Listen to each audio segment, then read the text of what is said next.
wabarakatuh. Saya Leonus Simanjuntak dengan NIM 2205040095. Dalam video ini saya akan menjawab soal UTS dari mata kuliah Hukum Perdata. Jelaskan pengakuan subjek hukum manusia di dalam BW.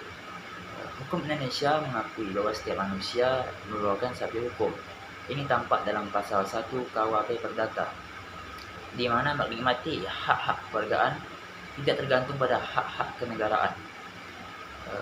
Ini artinya status kewargaan sebagai subjek hukum tidak tergantung pada syarat-syarat yang ditetapkan oleh negara. Pengakuan manusia sebagai subjek hukum dimulai sejak manusia berada di dalam kandungan, apabila kepentingannya menghendaki demikian. Kemudian ini diatur juga dalam pasal 2 KUHP Perdata, di mana seorang anak yang berada di dalam kandungan perempuan dianggap telah lahir apabila kepentingannya dikehendaki. Kemudian soal nomor 2, sebutkan dan jelaskan asas-asas perkawinan yang ada dalam Undang-Undang Perkawinan. Baik, yang pertama itu adalah tujuan pernikahan. Tujuan perkawinan berdasarkan pasal 1 Undang-Undang Pernikahan untuk membentuk keluarga yang bahagia kekal berdasarkan ketuhanan yang Maha Esa. Berarti dalam pasal ini menghendaki bahwa pernikahan haruslah berlangsung untuk seumur hidup dan tanpa perceraian. Kemudian sahnya perkawinan berdasarkan pasal 2 ayat 1 Undang-Undang Pernikahan, bahwa perkawinan adalah sah apabila dilakukan menurut hukum masing-masing agamanya dan kepercayaannya. Kemudian asas monogami. Asas monogami ini berarti bahwa seorang suami hanya boleh memiliki satu orang istri. Namun apabila dalam hukum agamanya mengizinkan dan pihak-pihak yang bersangkutan menghendaki hal tersebut, maka diperbolehkan seorang suami untuk memiliki lebih dari seorang istri dengan ketentuan dan sesuai dengan pasal-pasal yang berlaku. Kemudian batas minimum usia kawin. Seperti yang kita ketahui, perkawinan merupakan perbuatan hukum. Berarti seseorang yang melakukan atau melangsungkan perkawinan haruslah cakap dalam hal umur. Ini berguna untuk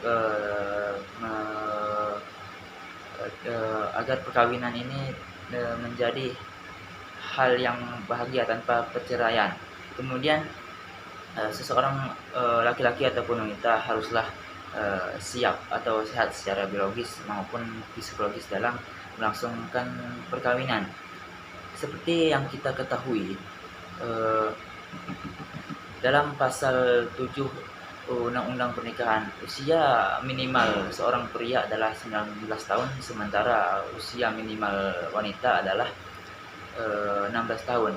Namun berdasarkan Undang-Undang Nomor 16 tahun 2019 atas pergantian Undang-Undang Nomor 1 tahun 74, bahwa usia minimum baik laki-laki maupun perempuan dalam melangsungkan pernikahan adalah 19 tahun. Kemudian hak dan kedudukan suami istri. Di dalam pernikahan, hak dan kedudukan suami istri ini memiliki asas maskulin, yang berarti kedudukan suami lebih unggul daripada istri. Namun menurut pasal 31 Undang-Undang Pernikahan menempatkan hak dan kedudukan suami istri ini seimbang dalam artian melakukan tindakan hukum ataupun perbuatan hukum. Seimbang di sini artinya bukan sama rata, melainkan proporsional, baik itu yaitu sesuai dengan kemampuan suami dan kemampuan istri. Kemudian yang terakhir adalah prinsip perceraian dipersulit. Seperti yang kita ketahui, seseorang melakukan pernikahan untuk mendapatkan kebahagiaan seumur hidup, tidak untuk diakhiri dengan perceraian. Maka dari itu perkawinan yang akan diakhiri dengan perceraian akan dipersulit dengan cara dilakukan di pengadilan apabila alasan-alasannya cukup untuk melakukan perceraian tersebut. Baik, terima kasih. Hanya itu yang bisa saya jawab dari soal-soal UTS tadi. Apabila ada salah atau kurang dari jawaban saya mohon maaf. Wassalamualaikum warahmatullahi wabarakatuh.